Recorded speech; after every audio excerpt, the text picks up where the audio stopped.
بسم الله الرحمن الرحيم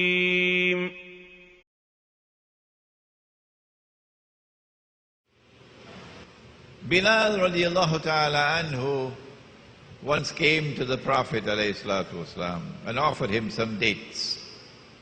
The Prophet looked at the dates. He said, Bilal, these are very high quality dates. Where did you get them?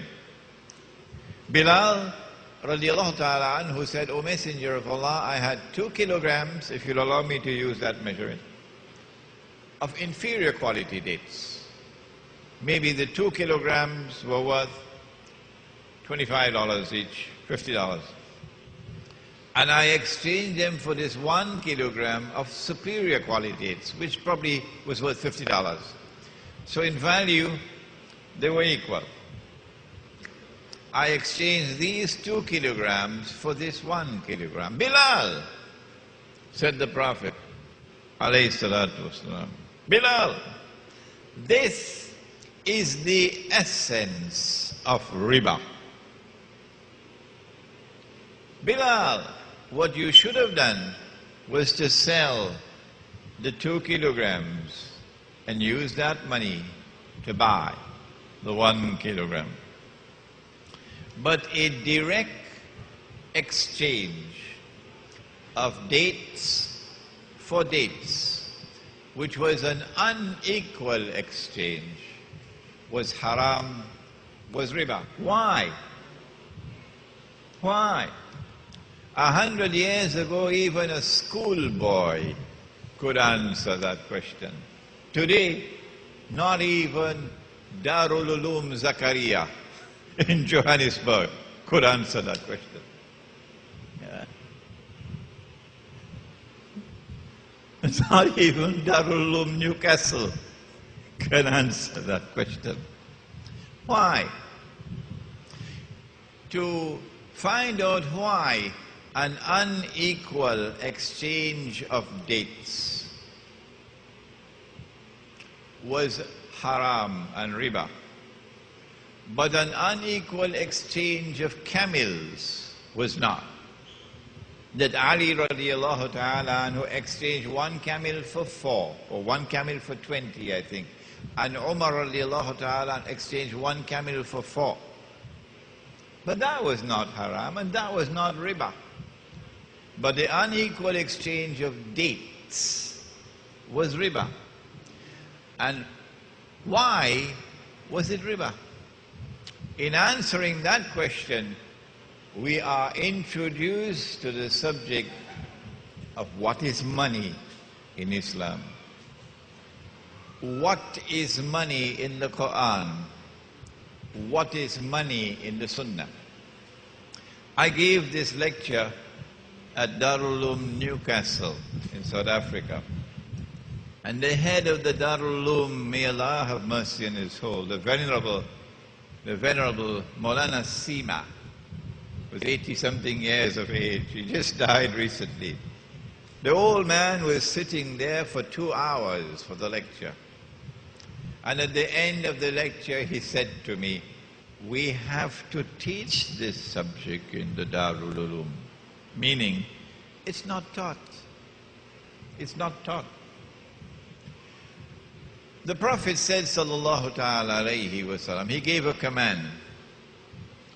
When a transaction is such that it involves an exchange of gold for gold, or silver for silver, or wheat for wheat, or barley for barley, or dates for dates, or salt for salt. 6 of them. You can't see it, but you can hear it. Gold, silver, wheat, barley, dates, salt. It must be equal for equal. You cannot have an unequal exchange. Otherwise, it will be riba. Before we ask the question, why would it be riba? Let us look at these 6. What is common to all six? This is a hadith, incidentally, which the world of Islam is very familiar, very familiar. Gold for gold, silver for silver, etc. What is common to all six is that they were all used as money.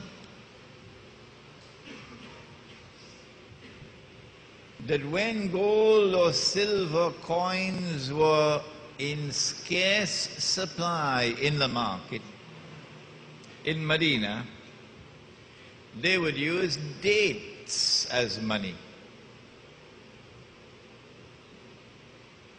And so from this hadith, we get a definition of money in the Sunnah. That money was either precious metals, gold and silver, or commodities of food consumption, which were in abundant supply in the market, and which had a shelf life. So you wouldn't use mangoes as money, because your money would be rotting. What was common to all of these six is that the value of the money was inside the money. The money had intrinsic value. What was common to all six is that the value of the money,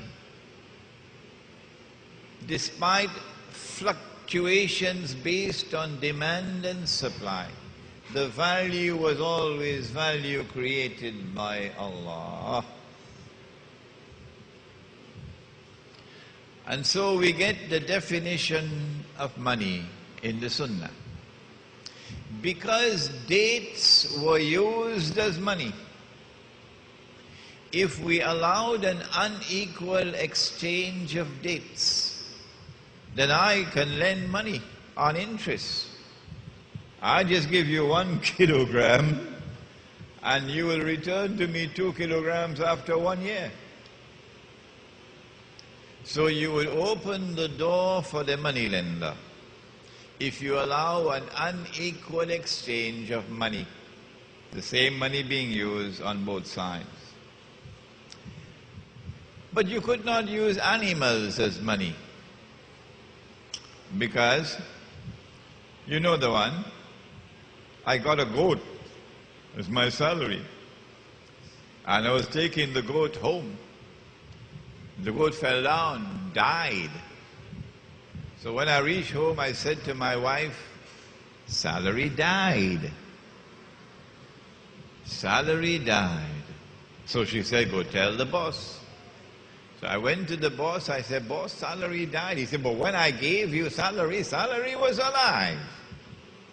Since animals can fall ill, since animals can die, animals could not be used as money. And therefore you could have an unequal exchange of camels. Now then, this is money in the Sunnah. Money with intrinsic value. Money which is either precious metals or commodities of food consumption in abundant supply in the market, and which had a shelf life. Money with value, despite fluctuations based on demand and supply, with value created by Allah. Only He can create wealth out of nothing. He is Badi'us samawati wal ard.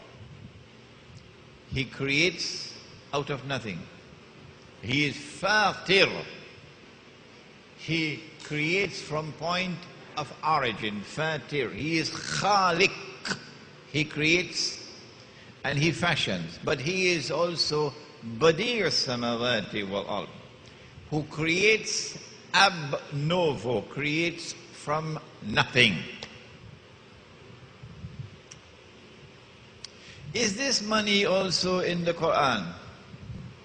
Yes, it is. In Surah At-Tawbah, Allah subhanahu wa ta'ala, or is it Tawbah? Or is it, I'm forgetting now. He takes to task the Israelite people. وَمِنْ أَهْلِ الْكِتَابِ. Where's the Hafiz? Where's the Hafiz? Which surah is it? All right, well, you can get it in my book. وَمِنْ أَهْلِ الْكِتَابِ. And amongst them, the Ahlul Kitab. مَنْ إِن تَأْمَنْهُ بِكِنْتَارٍ يُؤَدِّهِ إِلَيْكَ. If you entrust him with a kintar, which is a treasure, about, say, 1,200 ounces of gold, enough to buy a house in San Francisco. When you want it back, يُؤَدِّهِ إِلَيْكَ. He returned it to you. وَمِنْهُمْ مَنْ إِن تَأْمَنْهُ بِدِينَارٍ لَا يُؤَدِّهِ إِلَيْكَ. And amongst them there are those who, if you entrust him with 1 dinar, when you want it back, he won't give it back to you. إِلَّا مَا دُمْتَ عَلَيْهِ قَائِمًا. The only way you can get it back is if you stand there demanding it and pounding for it. ذَلِكَ بِأَنَّهُمْ قَالُوا إِنَّمَا لَيْسَ عَلَيْنَا فِي الْأُمِّيِّينَ سَبِيلٌ. This is because of the double standards we talked about in the previous session. That we have one code of morality amongst ourselves, and we do not have to apply that code of morality with these cockroaches. الأميون ويقولون على الله الكذب وهم يعلمون. But they tell a lie against Allah. They do it knowingly. They have changed the word of Allah. I couldn't preach this in New York today. I could have done it 5 years ago. Sorry, 10 years ago. But today I cannot deliver this lecture in New York. They changed the word of Allah. But in this ayah, the word dinar is present. And the word dinar in the Quran refers to a gold coin. No one challenges that. And then in Surah to Yusuf, they took him out of the well and they took him to Misr. And when the Quran says Misr, it is not referring to the whole of Egypt. No. Misr at that time was only the eastern delta between the Nile and the Red Sea, where Banu Israel had settled. That's Misr. And they sold him in Misr. وَشَرَوْهُ بِثَمَنٍ بَخْسٍ دَرَاهِمَ مَعْدُودَةٍ. They sold him for a few measly dirhams. And a dirham in the Quran is a silver coin. Last night we had the word warik in the masjid. And so in the Quran we have money. And money in the Quran is precious metals. And money in the Sunnah is precious metals as well. And when there is a shortage of gold and silver, then you can use commodities. If you are in the Indonesian island of Java, oh, that's a beautiful island, you must visit Java. Rice, hundreds and hundreds of acres, miles and miles and miles of lush green grass, rice. So if you're in Java and you run short of Sunnah money, gold and silver coins, what would you use as money? Rice, of course. Even though rice is not in this list, it is a commodity of food consumption. It is in abundant supply in the market. It has a shelf life. And if you are in Cuba, you know Fidel Castro doesn't smoke cigars anymore. You know that? Huh? Right. Good. So don't tell me tobacco, huh?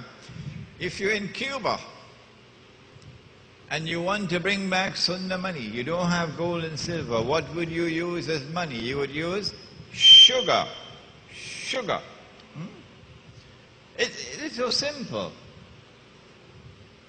Now then, so long as we use this money, the money that Allah and His Messenger has ordained that we use, this money functioned successfully as money. What are the functions of money? Number one, money functions as a medium of exchange for buying and selling.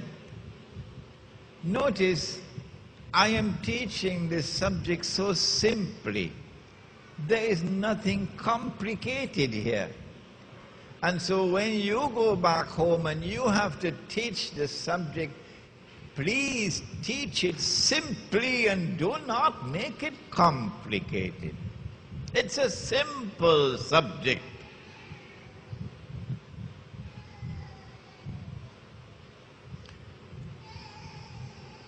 If you have to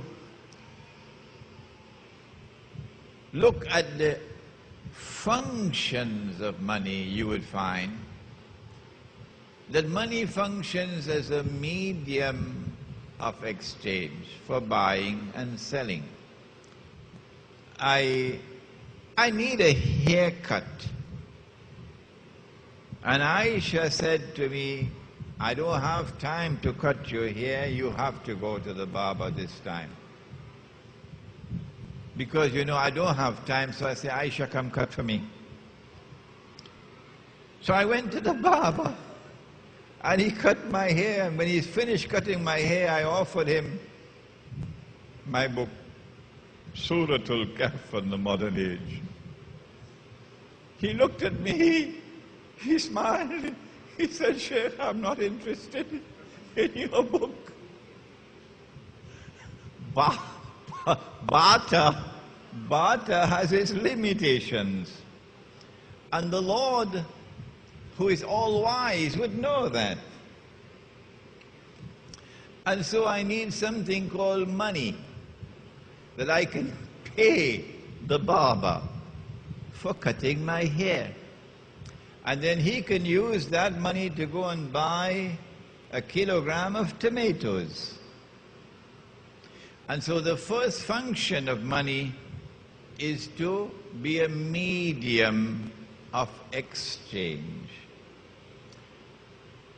Gold and silver, wheat and barley function successfully, except that when you're using commodities as money, it'll only be micro transactions, not macro. You can't buy a house with gold, or with wheat. Micro transactions, temporarily. The second function of money is to be a measure of value.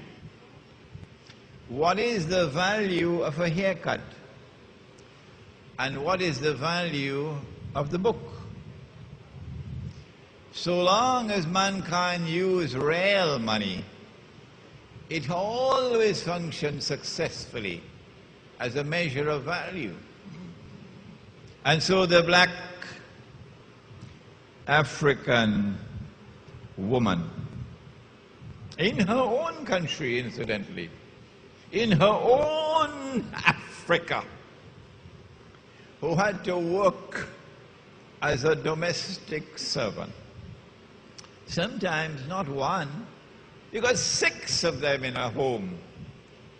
When she works, the black African woman, I know her, because everywhere I went, I used to meet her. When she worked for a whole month, she would get a wage that was a just wage, on the basis of the measure of the value of her labor. And so our money functions successfully, not only as a medium of exchange, but also as a measure of value.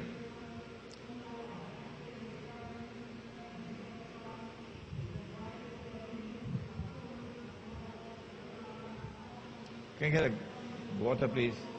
Water.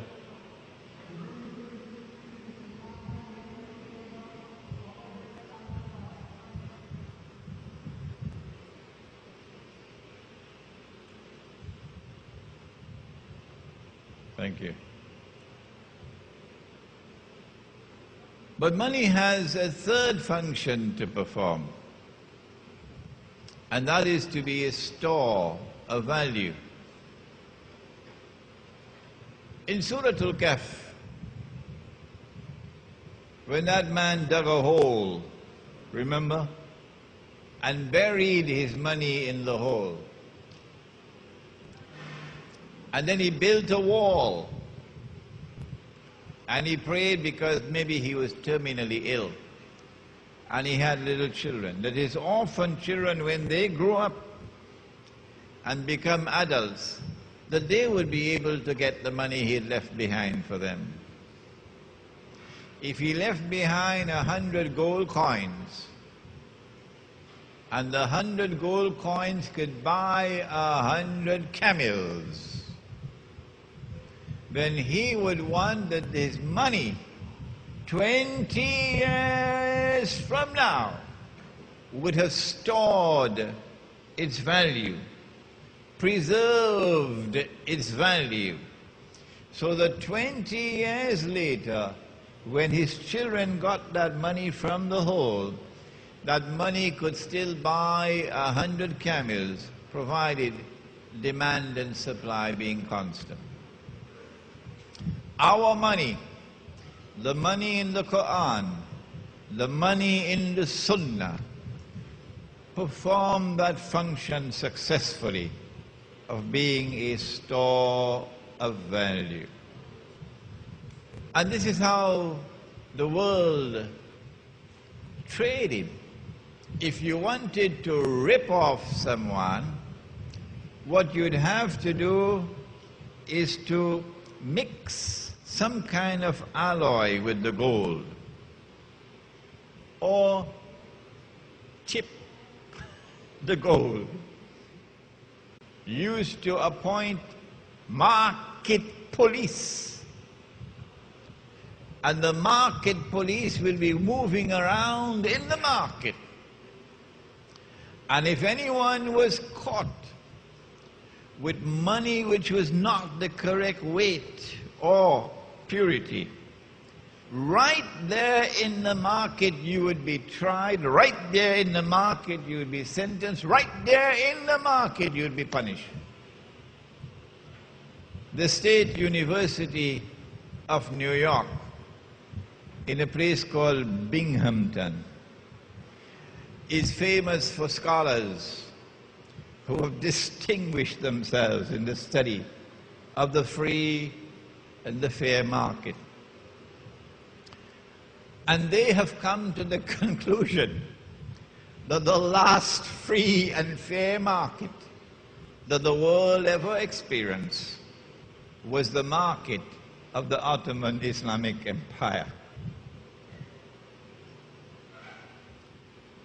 When the strange and mysterious alliance took place between European Jews and European Christians, that strange and mysterious alliance created modern Western civilization, the modern West. And the modern West then proceeded to attack money, to corrupt money, to destroy real money, and to substitute it and replace it with artificial money, bogus, fraudulent money that was totally and utterly haram.